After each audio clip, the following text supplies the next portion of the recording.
The housing market saw a fork in the road and it went in both directions. So this is going to be the June 2025 housing market update for Orange County, California. If you're not familiar with me, my name is Christian. I'm a team leader and owner of Onyx Homes, and we make this content to give you as much information as possible about what is going on in the market so you can make better decisions. So let's dive right into this. I have a whole bunch of notes down here below. And by the way, we send that out on our email newsletter every single week to make sure that you know what's going on and our customers do as well too. So if you want to join that newsletter, go to allaboutc.com, drop your information, and we will add you to that list where you'll get the most recent market update every first week of every single month. So let's dive in right now. So we're going to break this down into several different categories, and I'll give you a summary at the end. So the first category are new listings to the market. I'm also going to put charts here up on the screen in case you're visual like I am, which if you're watching this video, I assume you are. So new listings, right? We're going to pop this up here. This is odd because this time of year, new listings should be going up, and they are not. They're actually trending down, meaning we are still getting new listings coming to the market. But the number of new listings every single month from January to like May, June, usually goes up. And so far, the last 2 months in a row, it's actually trended down. So we don't normally see fewer homes. We don't normally see a downward trend until the second half of the year. Well, this started happening earlier this year. So we are down 12.5% fewer new listings this month than the same exact time last year, which if you look at the chart, you can kind of draw that line. It's a little bit less. Now, while 12.5% doesn't sound like a massive drop, last year were like record low new listings hitting the market. So that's where this is concerning. And if you watch these videos, I was expecting to see more inventory hitting the market this year, and we're just not seeing it. A large part of it is due to just general uncertainty in the market, but nonetheless, the facts are showing that there are fewer homes hitting the market, meaning more sellers are choosing to keep their homes off the market for longer for whatever the reasons are. So that's number one, new listings are down. Number two is the available listings. Now, this is an opposite story, and this might sound a little contradictory, but this is straight up again. So if we're putting this chart up here, normally the first half of the year listings go up, the second half of the year available inventory starts to decline. Are we going to see that this year at this rate? I mean, yes, probably, but not really. I mean, inventory has really gone up this year. Now, I will say, huge caveat, it needed to. So we're at like 5,600-ish listings on the market and right now. And this is a 40% increase over where we were at this time last year. So a huge increase over where we were at last year, as you can see on the chart. Now, why are we talking about this? Well, we also kind of need to zoom out and realize that a normal housing market for Orange County has somewhere between 6,000 and 8,000 homes on the market. So while we are way up, we have doubled where we were at in inventory from 2 years ago, available inventory. We are not even yet to a normal supply of inventory. So when we hit 6,000, which we're probably going to hit next month, we will be in that normal range, which sounds crazy because we've been so low for the last handful of years. So while inventory is continuing to increase, it is affecting the market because buyers have more to choose from, sellers have more competition. Now, on the other side of this, like we just talked about, newer listings hitting the market's actually slowing down. So to see this continue to increase, even with newer listings slowing down, shows us that supply is outpacing buyer demand. Doesn't mean there's no buyer demand, but supply or inventory is outpacing demand. So that's that. The pro tip here also, let me make a big point, is the last time we saw a true buyer's market. So we have been in a seller's market for the last really since 2019, 18, we've been in a seller's market. Well, the last time we were in a buyer's market where the buyers are totally dictating terms and sellers have to do whatever the buyers say was when we had 10,000 homes on the market. So we're just barely getting to 6, and 10,000 was the last buyer's market. 6 to 8 is that sweet spot for a normal market. We are a long ways away from that buyer's market. Not to say it's not impossible to get there, just unlikely for inventory to double again. But next stat is closed sales. So the number of closed sales right now, this just means how many homes actually sold, right? Closed, is actually down 17% from last year. So to see the number of listings trending downwards and to see closed sales trending downwards is just showing us proof by the numbers that 2025 is going to be another year of very low number of transactions.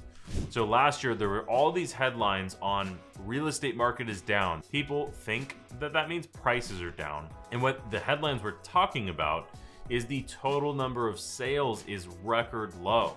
And it is. And it's even down this year over last year, which was a really, really low year. So in the short term, this doesn't really affect anything. It just frankly means fewer homes are selling.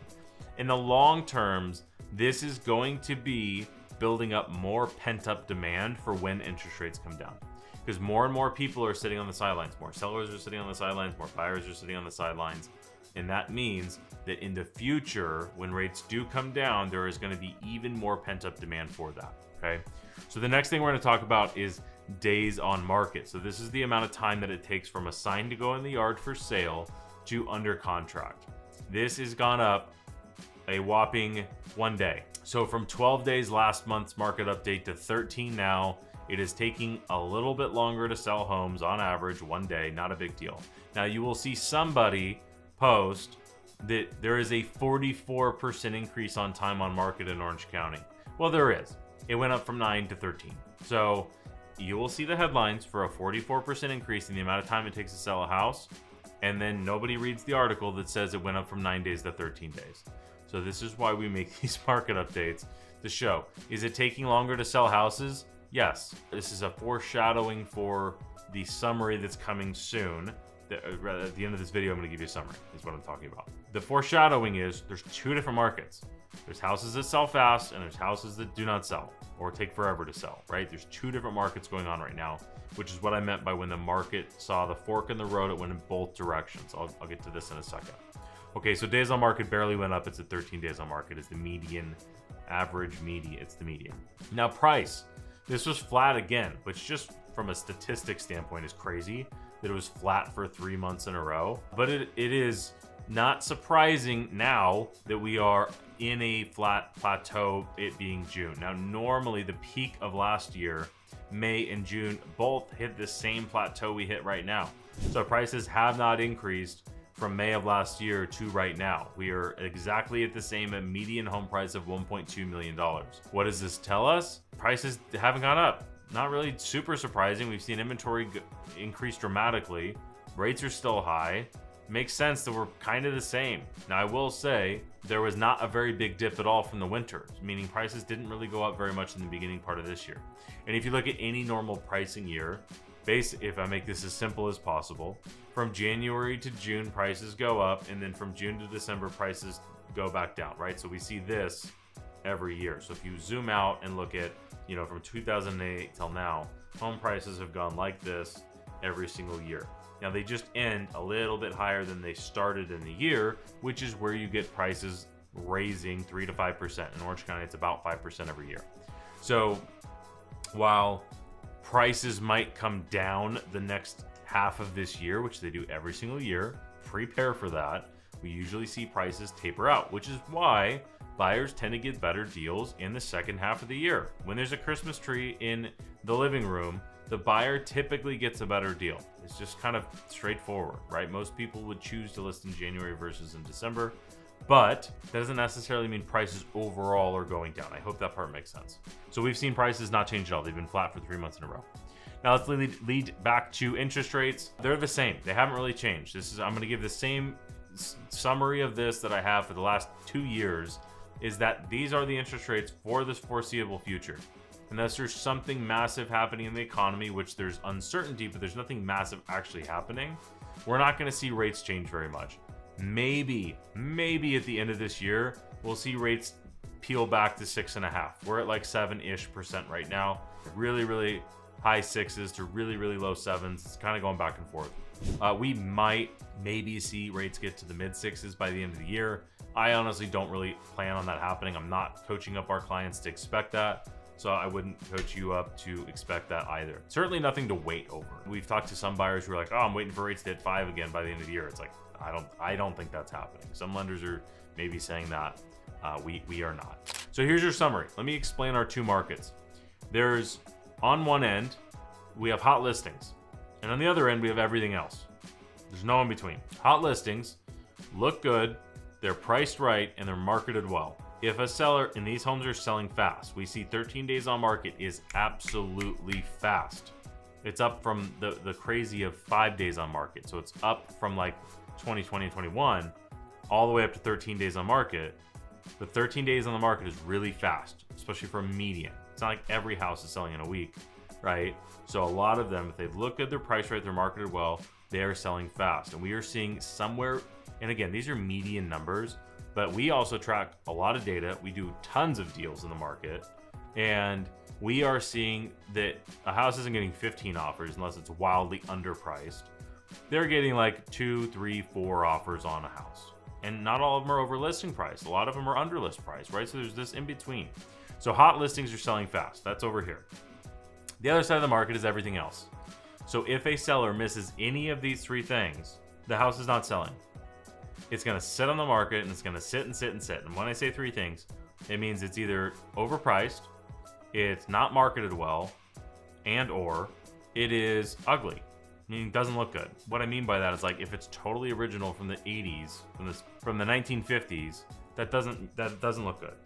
Brand new remodels is what everybody that's buying right now generally wants, right? So it looks good, priced right, marketed well. If it's missing one of those 3 things, it might look great and it might be marketed really, really well. We market properties better than anybody I know, and it might be a house that's beautiful.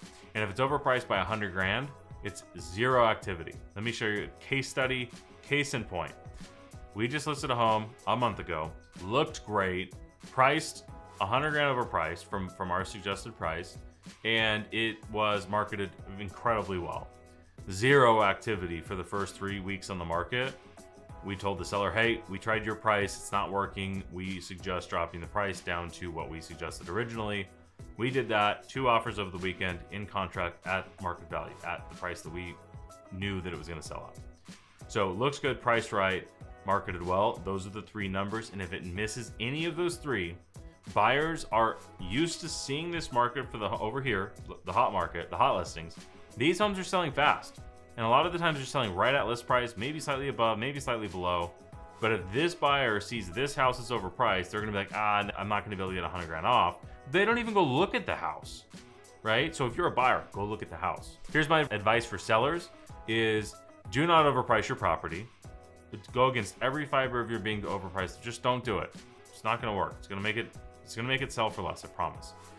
Make sure it looks good, right? And a lot of this is in preparation. And I will say it looks good relative to price. If you don't need to remodel your house, but if it's original to the 1950s, we need to price it accordingly, right? So as long as that looks good relative to price, and then it needs to be marketed well. If your agent is taking pictures with their finger over the lens and they're in it and it's the wrong direction in the mirror, you know what I'm talking about. Not great for the sell price, promise. People buy houses like they buy on Amazon, and if you're picking, if you go on Amazon and type anything in, water bottle, if I go on Amazon and pick out a water bottle, and one is beautiful pictures, a video of why the water is so wonderful, and then the other video is like sideways angle and there's fingerprints all over it. I mean, which one are you gonna buy? Let's say they're the same price. Let's say one's half off. I'm still not buying the fingerprint water bottle. That's how people buy real estate. They're online, they're on Zillow, they're on Realtor.com, Redfin, and all the other websites. That is how people shop for homes.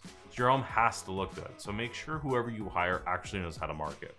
So that's my advice overall. Those are the 2 different markets. Well, that's my advice for sellers. My advice for buyers is to go look at the house, the water bottle with fingerprints all over it that's ugly pictures, because it's a great deal. I promise it's gonna be a good deal. Because it's not gonna sell for list price, and it's not gonna sell for market value. It's gonna sell for less than market value. So here's the advice we're coaching up our buyers on that are kind of on the fence or just thinking about, or if you're shopping, for sure do this. But even if you're on the fence, here's what you do. You look at whatever price point you're looking at, whatever location you're looking at. You got to find the median days on market, right? What is a normal amount of time for the house to be on the market? But if you're looking the median home price, it's safe to say that if a home's on the market for 30, 60 days, it's primed for a price drop. So if you see that house that you're like, I feel like it's okay, but I'm going to just wait and see. No, go look at it. If you see a house that you think's 50K overpriced, it's been on the market for 30, 60 days, go look at it. Call us, call your agent, do whatever. Go look at that property. And if you like it, God forbid, you write in an offer that is slightly below market value. Who cares about the list price? List price is irrelevant. You write a offer below market value and you negotiate. And if you don't get to a deal you like, hey, guess what? Inventory's high, you can go find another one. But that is how buyers are finding absolute killer deals right now. So here's my summary at the end for this is too much information. Christian, just give me the stats. New listings are down 12% year over year. Available listings, so active inventory, is up 40% a year. Closed sales are also down 17% this year, which is on a record low from last year, is a really low number, meaning very few people are selling. Days on market is up 44% from last year. There's your stupid headline. It's gone up from 9 to 13 from last year, so it's still really low days on market. Price is flat from last year as well too. Rates are still about the same. So there's your stats and summary. If you want to make sure you're getting us on your email, go to allaboutoc.com, drop your information. If you want to book a call to talk with our team about your unique situation, you can absolutely do that on the page as well too. But the link is going to be in the description for everything we've talked about so far. I hope you found this valuable, and if you did, I made this other video that I think you're going to like as well too. Again, my name is Christian. Appreciate you watching. Like the video, subscribe to the channel, and I'll see you in the next one.